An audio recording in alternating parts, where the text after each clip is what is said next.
Hello everyone, welcome to my YouTube channel the chemistry corner. So guys, हमने अपनी chemical bonding की series start की हुई है। आज हम उसका लेक्चर नंबर 4 करने जा रहे हैं। अब तक हम 3 लेक्चर अपलोड कर चुके हैं। अगर अभी तक आपने वो तीनों लेक्चर अटेंड नहीं किए हैं तो गाइस पहले उनको अटेंड करो, देन उसके बाद हम ये लेक्चर नंबर आज 4 में आज हम एक अपना नया कॉन्सेप्ट सीखेंगे फजेंस रूल के बारे में। ठीक है, और अभी तक अगर आपने चैनल को सब्सक्राइब नहीं किया है, चैनल पर नए हो तो चैनल को सब्सक्राइब कर लेना। तो कल हमने हाइब्रिडाइजेशन कॉन्सेप्ट सीखा था। तो हाइब्रिडाइजेशन के कॉन्सेप्ट के अंदर हमने कुछ एग्जांपल्स देखे थे कि कैसे हम किसी भी मॉलिक्यूल की ज्योमेट्री और शेप फाइंड आउट करते हैं। तो आज हम एक दो एग्जांपल्स हाइब्रिडाइजेशन के और कर लेते हैं और उसके बाद हम फजेन रूल को स्टार्ट करेंगे। तो जैसे आज हम एग्जांपल करेंगे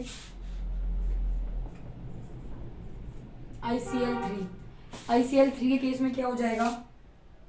हमने क्या किया था, स्टेरिक नंबर निकाले थे पहले। स्टेरिक नंबर हम इलेक्ट्रॉन्स वैलेंस इलेक्ट्रॉन काउंट करेंगे। आयोडीन के कितने होते हैं valence electron 7 plus monovalent atom कितने इसके 3 2। तो यहाँ पे क्या हो जाएगा इसका स्टेरिक नंबर 5। और 5 के लिए कल हम हाइब्रिडाइजेशन क्या कर रहे थे, 5 के लिए हाइब्रिडाइजेशन क्या हो जाएगी हमारी sp3d। ओके, और sp3d के लिए जो हमारी ज्योमेट्री होगी वो क्या हो जाएगी टीबीपी ज्योमेट्री होती है हमारी sp3d हाइब्रिडाइजेशन के लिए। अब यहाँ पे हम लोन पेयर देखते हैं। अगर हम लोन पेयर की बात करें तो हमारा स्टेरिक नंबर कितना है 5 माइनस बॉन्ड पेयर कितने 3। तो यहाँ पे क्या आ गया 2 लोन पेयर आ गए। अब यहाँ पे 2 लोन पेयर आने से जो इसकी ज्योमेट्री है वो डिस्टॉर्ट हो जाएगी। तो इसकी शेप क्या आ जाएगी टी शेप। देखो गाइस, अब हमें ये मेन बात ये है कि अब हम जो लोन पेयर हैं टीबीपी ज्योमेट्री के अंदर लोन पेयर को हम कौन सी पोजीशन ऑक्यूपाई कराएंगे। तो यहाँ पे देखो, हम टीबीपी ज्योमेट्री की अगर बात करें तो टीबीपी ज्योमेट्री कल हम कर रहे थे। टीबीपी ज्योमेट्री क्या होती है, जैसे मान लो हमारा आई सेंट्रल एटम है, 3 हमारे क्या होते हैं इक्वेटोरियल बॉन्ड होते हैं और 2 हमारे क्या होते हैं एक्सियल बॉन्ड होते हैं। कल हमने टीबीपी ज्योमेट्री के बारे में समझा था ये कि 3 हमारे इक्वेटोरियल बॉन्ड होंगे और 2 हमारे एक्सियल बॉन्ड होंगे। और जो एक्सियल बॉन्ड लेंथ होती है वो इक्वेटोरियल बॉन्ड लेंथ से क्या होती है लॉन्गर होती है। ठीक है, तो जब हमें लोन पेयर की बात करते हैं तो टीबीपी ज्योमेट्री के अंदर हमेशा जो लोन पेयर होंगे वो इक्वेटोरियल पोजीशन को ऑक्यूपाई करेंगे पहले। ठीक है, तो अभी देखो यहाँ पे हमारे पास बॉन्ड पेयर कितने हैं 3, तो वो हमारे ऑक्यूपाई करेंगे एक्सियल पोजीशन को।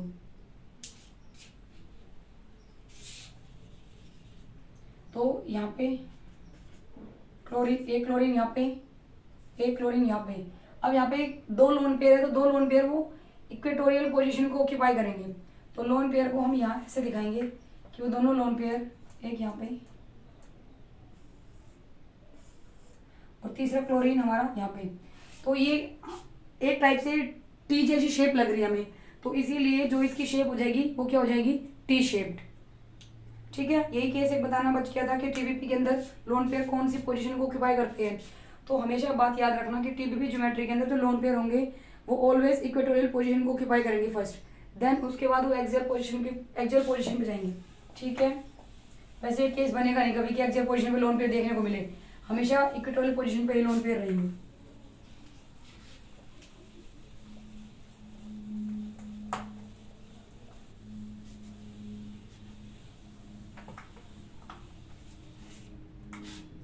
अब हम एक कंपाउंड और कर लेते हैं XeO2F2।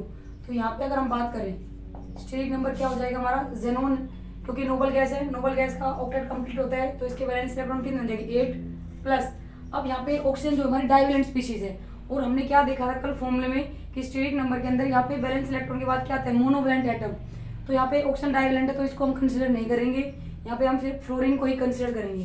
तो फ्लोरीन कितने हैं 2, कोई चार्ज नहीं है। अगेन 5 के लिए हाइब्रिडाइजेशन क्या आ जाएगी हमारी sp3d, ज्योमेट्री क्या हो जाएगी टीबीपी। अब यहाँ पे हम लोन पेयर देख लेते हैं, लोन पेयर तो नहीं है तो हमारा स्टेरिक नंबर है 5 माइनस बॉन्ड पेयर कितने 4, तो 1 क्या हो गया यहाँ पे लोन पेयर हो गया। अब इसके लिए कल हमने शेप की बात की थी टीबीपी के अंदर, जब एक लोन पेयर आ जाता है तो उसकी शेप क्या सी सा शेप, कल हम कर चुके थे। तो सीसा शेप को देखो हम कैसे बनाएंगे,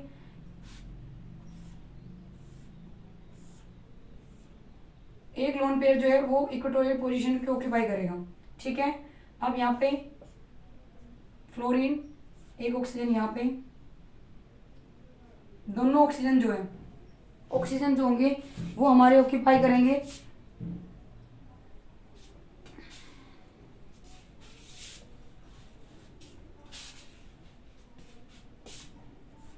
फ्लोरीन जो है वो हमारा मोर इलेक्ट्रोनेगेटिव एटम है।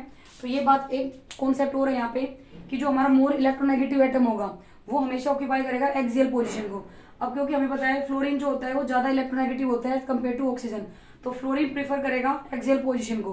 तो फ्लोरीन मोस्ट इलेक्ट्रोनेगेटिव है, तो इसीलिए हमने इसको एक्सियल पोजीशन पे रखा है। अब जो ऑक्सीजन है, अब हमें पता है ऑक्सीजन डाइवैलेंट स्पीशीज है, वो डबल बॉन्ड फॉर्मेशन करती है, तो ऑक्सीजन को हम इक्वेटोरियल पोजीशन पे ऐसे दिखाएंगे, ठीक है। डन है। आई होप आपको ज्योमेट्री और शेप्स के अंदर अब कोई डाउट नहीं आएगा। आप किसी भी बुक को उठा के आप शेप और ज्योमेट्री या फिर कोई प्रीवियस ईयर पेपर में आए हुए क्वेश्चन को कर सकते हैं इजीली, आपसे क्वेश्चन बनेंगे। पहले स्ट्रीक नंबर को फाइंड आउट करो, स्ट्रीक नंबर से जो नंबर आएगा उससे उसकी हाइब्रिडेशन चेक करना, हाइब्रिडेशन के बाद उसकी ज्योमेट्री देखना और फिर देखना कि लोन पेयर है नहीं है, फिर उसकी ज्योमेट्री से डिस्टोर्ट होकर उसकी शेप जो आ रही है वो सब चेक करना। अब नेक्स्ट जो हम करने वाले हैं, नेक्स्ट अब हम अपना करेंगे फजेन्स rule.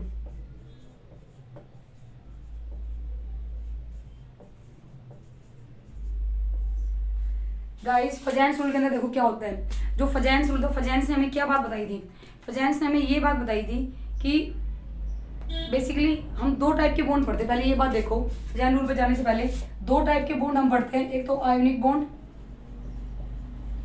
Second one is covalent bond.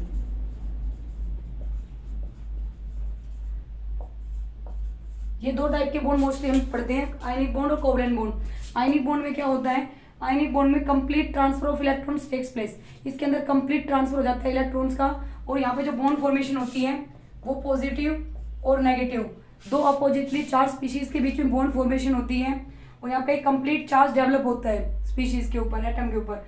और कोवेलेंट बॉन्ड में क्या होता है, यहाँ पर शेयरिंग ऑफ इलेक्ट्रॉन्स होती है, तो यहाँ पे पार्शियल चार्ज डेवलप होता है, यहाँ पे कंप्लीट ट्रांसफर होने की वजह से और अपोजिटली चार्ज स्पीशीज के बीच में बॉन्ड बन रहा है। तो जो आयनिक बॉन्ड होता है वो हमारा स्ट्रॉन्ग बॉन्ड होता है, आयनिक जो होता है वो स्ट्रॉन्ग बॉन्ड होता है कंपेयर टू कोवेलेंट बॉन्ड, ठीक है। और आयनिक बॉन्ड के स्ट्रॉन्ग होने की वजह से इसका जो मेल्टिंग पॉइंट है, इसका जो बॉइलिंग पॉइंट है वो भी, और इसकी जो सोलिबिलिटी है वो भी क्या होती है, ज़्यादा होती है, हाइयर होती है कंपेयर टू कोवेलेंट बॉन्ड। क्योंकि आयनिक में क्या हो जाएगा, सोलिबिलिटी कैसे ज़्यादा हो जाएगी, क्योंकि आयनिक में भी क्या होता है, चार्ज सेपरेशन होता है अपोजिटली चार्ज स्पीशीज के बीच में, तो वो सोल्यूबल हो जाएंगे इजीली, क्योंकि आयन्स जो होते हैं सोलिबिलिटी के अंदर ब्रेक डाउन हो जाता है इनसे कम्प्लीटली। तो दैट्स वाई जो इसकी सोलिबिलिटी है, मेल्टिंग पॉइंट है, बॉइलिंग पॉइंट है, वो भी ज़्यादा होगा, क्योंकि इनके बीच में फोर्स ऑफ अट्रैक्शन क्या है, ज़्यादा है, ठीक है। अब हम बात करते हैं आयनिक और कोवेलेंट बॉन्ड की। फजेन्स ने क्या बताया था इनके अंदर, फजेन हमें क्या बात बताते हैं, फजेन ने बहुत ही अच्छा कॉन्सेप्ट बताया था हमें। उसने ये बात बोली थी हमें कि कोई भी जो आयनिक बॉन्ड है वो 100% प्योर आयनिक नहीं होता है, और जो कोवेलेंट बॉन्ड है वो भी हमारा प्योर कोवेलेंट बॉन्ड नहीं होता है, उसके अंदर कुछ आयनिक कैरेक्टर देखने को मिलेंगे, और सेम ऐसे ही आयनिक बॉन्ड के अंदर हमें कुछ परसेंटेज कोवेलेंट कैरेक्टर की देखने को मिलती है। जैसे हम अगर बात करें कलयुग है भाई, कलयुग के अंदर क्या होता है, कोई भी राम नहीं होता है, राम के अंदर कुछ राम के कैरेक्टर मिलेंगे, या फिर कोई रावण है तो उसके अंदर थोड़े बहुत % राम के कैरेक्टर भी मिल सकते हैं, ठीक है। तो सेम वैसे ही जो फजेन है उसने यही बात बताई थी कि आयनिक बॉन्ड के अंदर, आयनिक बॉन्ड हैज, उसने क्या बताया था हमें कि ionic bond has some partial covalent character and covalent bond has some partial ionic character। Basically यही बात फजान हमें बताता है कि आयनिक बॉन्ड के अंदर कुछ पार्शियल कोवेलेंट कैरेक्टर प्रेजेंट होंगे, और सेम ऐसे ही कोवेलेंट बॉन्ड के अंदर कुछ पार्शियल आयनिक कैरेक्टर प्रेजेंट होंगे, ठीक है। अब हम फजेन्स रूल के अंदर क्या देखेंगे, बेसिकली यहाँ पे हम 3 टर्म्स को पढ़ने वाले हैं। पहले तो हम पोलराइजेशन को पढ़ेंगे कि पोलराइजेशन क्या होता है।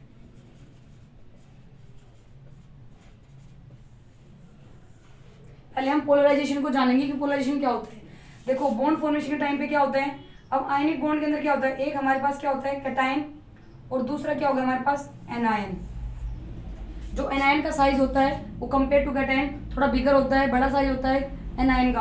अब यहाँ पे देखो जब ये दोनों अप्रोच करेंगे एक दूसरे को, भाई बॉन्ड फॉर्मेशन क्या होता है, कैटायन एनायन को अप्रोच करता है, भाई कैटायन और एनायन दोनों एक दूसरे के पास आते हैं और उनके बीच में फोर्स ऑफ अट्रैक्शन होता है। फोर्स ऑफ अट्रैक्शन से ही क्या बॉन्ड की फॉर्मेशन हो जाती है।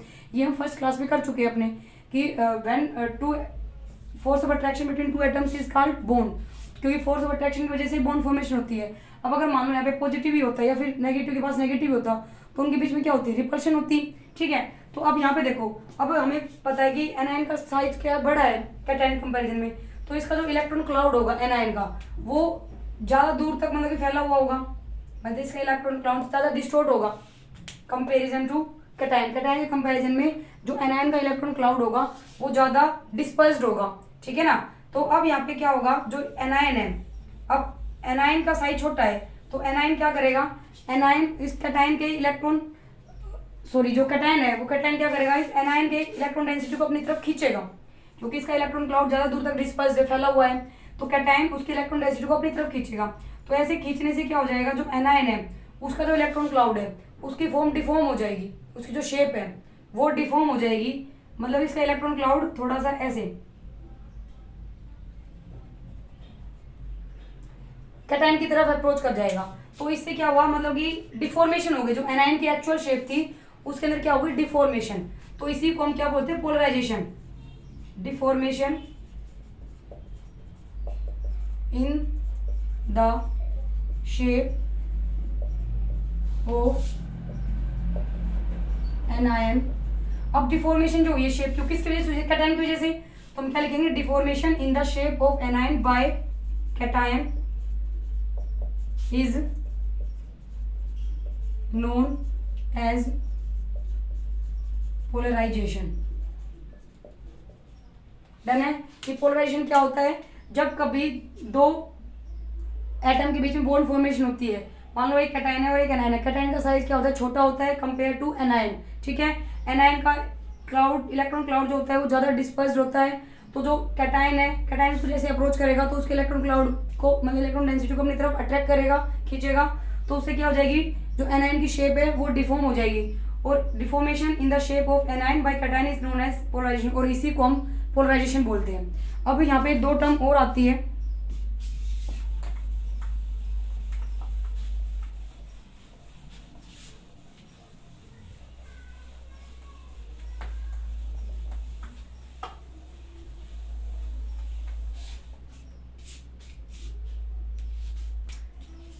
एक तो आती है पोलराइजिंग पावर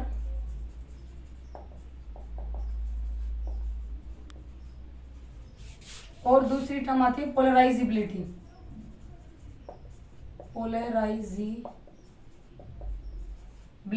ठीक है, अब हमने देखा कि पोलराइज कौन कर रहा है, कैटायन। ठीक है, तो पोलराइजिंग पावर हमें किसकी पढ़नी है, पोलराइजिंग पावर ऑफ कैटायन।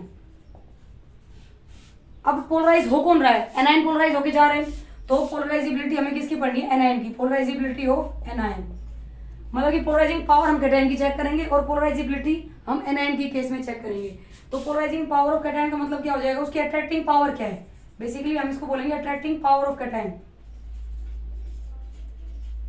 भाई एनायन को अट्रैक्ट करने की उसकी कितनी पावर है, वही होती है उसकी पोलराइजिंग पावर ऑफ कैटायन। ठीक है, अब पोलराइजिबिलिटी ऑफ एनायन की क्या मतलब है, पोलराइजिबिलिटी ऑफ एनायन का मतलब है क्योंकि इसकी इलेक्ट्रॉन डेंसिटी लूज हो रही है, तो to lose its electron density, ये क्या हो जाएगी, पोलराइजिबिलिटी ऑफ एनायन। ठीक है, कैटायन के केस में हमें पोलराइजिंग पावर को चेक करना है कि बेसिकली अट्रैक्टिंग पावर क्या है उस कैटायन की, और पोलराइजिबिलिटी ऑफ एनायन का मतलब है कि वो कितनी उसकी इलेक्ट्रॉन डेंसिटी लूज होके जा रही है, वो हम एनायन के केस में चेक करेंगे। अब यहाँ पे कुछ फैक्टर्स आते हैं जिन पे polarizing power of cation depend करेगी और पोलराइजिबिलिटी ऑफ एनायन डिपेंड करेगी। दोनों के अंदर अलग अलग फैक्टर्स होंगे, हम उनको अभी डिटेल से पढ़ेंगे कि पोलराइजिंग पावर ऑफ कैटायन किस पे डिपेंड करती है।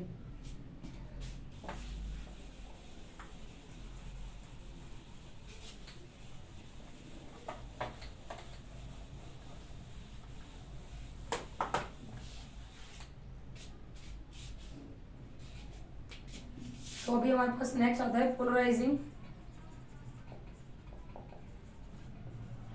Power of cation depends upon. कौन कौन से ऐसे फैक्टर्स है जिसपे पोलराइजिंग पावर जो कैटायन की वो डिपेंड करेगी। तो नंबर फर्स्ट आता है जो पोलराइजिंग पावर कैटायन की वो डिपेंड करेगी साइज पे। तो पोलराइजिंग पावर जो कैटायन की है वो इनवर्सली प्रोपोर्शनल होती है। Polarizing power of cation is inversely proportional to size of cation. Background से थोड़ी नॉइज आ रही है तो उसको आप इग्नोर करना और यहाँ पे कंसंट्रेशन बना के रखना, ठीक है। तो यहाँ पे देखो पोलराइजिंग पावर जो है कैटायन की वो इनवर्सली प्रोपोर्शनल होती है साइज ऑफ कैटायन के। जितना छोटा कैटायन का साइज होगा उसकी पोलराइजिंग पावर उतनी ही ज्यादा होगी, ठीक है। अब नेक्स्ट फैक्टर आता है हमारा,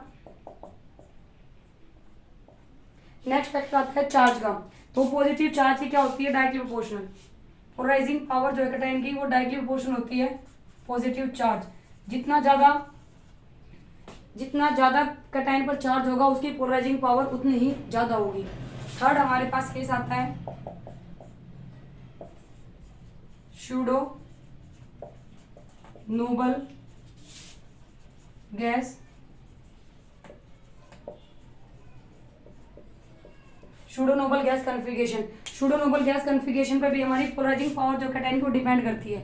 अब ये सूडो नोबल गैस कॉन्फ़िगरेशन क्या है, आप लोगों ने एक इनर्ट नोबल गैस कॉन्फ़िगरेशन सुनी होगी। Inert noble gas configuration,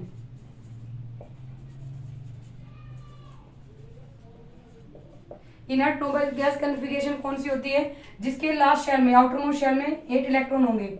inert noble gas configuration में ये देखिए कि नोबल गैस के अंदर क्या होते हैं, आउटर मोस्ट शेल में 8 इलेक्ट्रॉन होते हैं। अब सूडो नोबल गैस कॉन्फ़िगरेशन में क्या हो जाएंगे, यहाँ पे आउटर मोस्ट शेल के अंदर जो लास्ट सेल होगा उसके अंदर हमारे पास 18 इलेक्ट्रॉन होंगे, ठीक है। तो पोलराइजिंग पावर जो कैटायन की वो सूडो नोबल गैस कॉन्फ़िगरेशन पर भी डिपेंड करती है। नेक्स्ट अब हम पोलराइजेबिलिटी ऑफ एनायन के फैक्टर्स चेक करेंगे कि वो किसके पे डिपेंड करती है।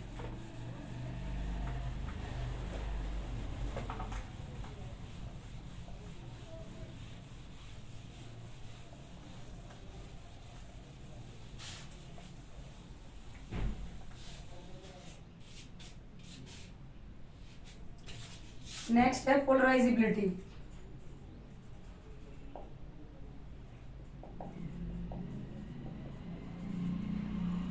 Polarisability of anion. Polarisability of anion किस पे डिपेंड करेगी, नंबर फर्स्ट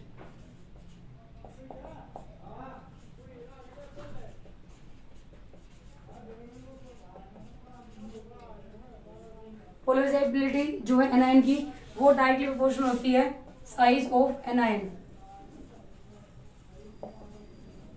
एनायन का जितना बड़ा साइज होगा उसकी पोलराइजेबिलिटी उतनी अच्छी होगी, उतना ही इजीली वो पोलराइज हो पाएगा कैटायन के द्वारा, ठीक है। अब नेक्स्ट हमारे पास है जो पोलराइजेबिलिटी है वो डिपेंड करेगी चार्ज पर। पोलराइजेबिलिटी जो है वो नेगेटिव चार्ज की क्या होगी, directly proportional, directly proportional to negative charge. जितना ज्यादा नेगेटिव चार्ज होगा उसकी पोलराइजेबिलिटी उतनी ही ज्यादा होगी। और नेक्स्ट हमारा फैक्टर है, ये सेकंड हो गया, ऐसे ही थर्ड क्या हो जाएगा, एब्सेंस ऑफ सॉल्वेंट।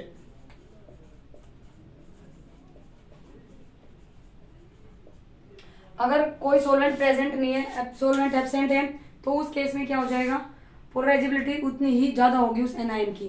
क्योंकि अगर सॉल्वेंट की प्रेजेंस है तो वहां पे क्या हो जाता है, वहां पे डायरेक्ट फोर्स लग जाता है, तो वहां पे कहीं ना कहीं पोलराइजेबिलिटी कम हो जाती है उसकी।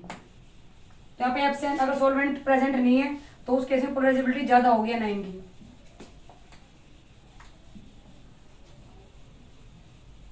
अब हम अपने इन फैक्टर्स के बेसिस पे एक दो क्वेश्चंस देख लेते हैं, हम ऑर्डर लगाना सीख लेते हैं, क्योंकि एग्जाम के अंदर आयनिक बॉन्ड और कोवलेंट बॉन्ड से रिलेटेड ऑर्डर लगाना आ जाता है हमें। तो हम क्वेश्चन देखते हैं। और एक चीज और, जो पोलराइजेशन होती है,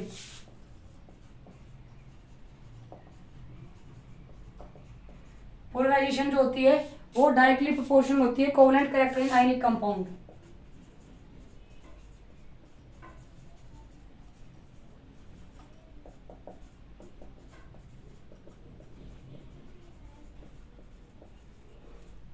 डन है। मतलब कि जो पोलराइजेशन होगी वो डायरेक्टली प्रोपोर्शनल होगी कोवेलेंट कैरेक्टर की। जितनी ज़्यादा पोलराइजेशन होगी किसी भी कंपाउंड के अंदर, उसके अंदर कोवेलेंट कैरेक्टर उतना ही ज़्यादा होगा। ठीक है, ये इंपॉर्टेंट फैक्टर है, इसको माइंड में रखना हमेशा।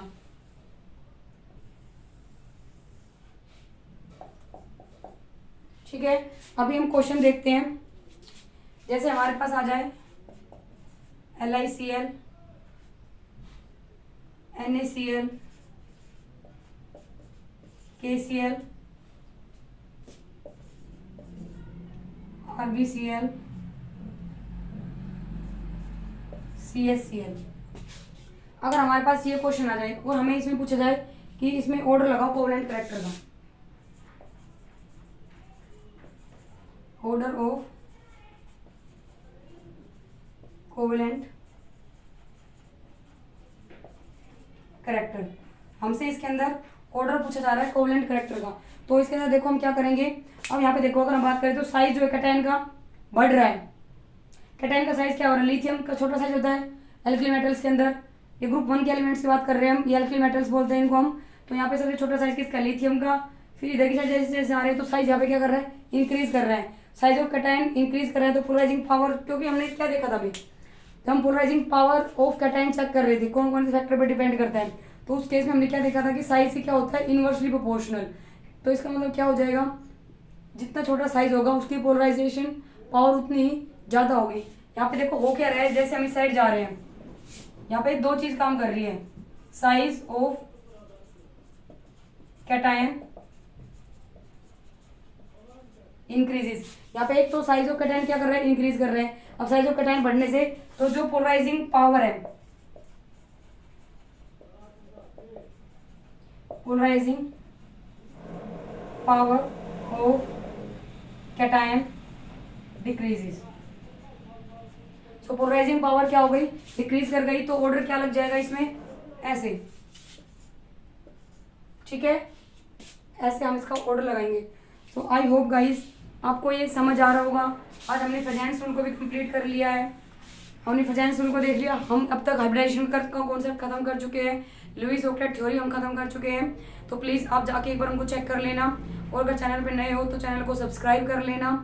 Thank you and have a nice day.